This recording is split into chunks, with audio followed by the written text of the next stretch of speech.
this guide, I will be showing you guys how to add collaborators on a YouTube video. Let's get started.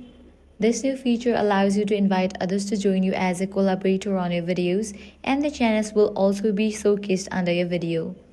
First, navigate to your YouTube studio, then head over to the section Content. Now select the video in which you want to add collaborator. Click on the edit option for it.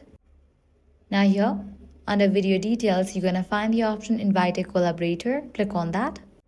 Now search for the channel you want to collaborate with.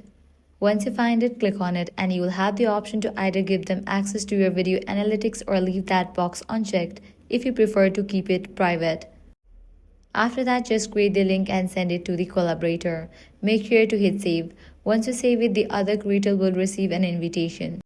They will get a message saying you are invited to collaborate along with the video's name and channel information. The collaborator can then accept or decline the invitation. Once they accept, their channel will appear under the video showing their involvement in the collaboration, and that's it.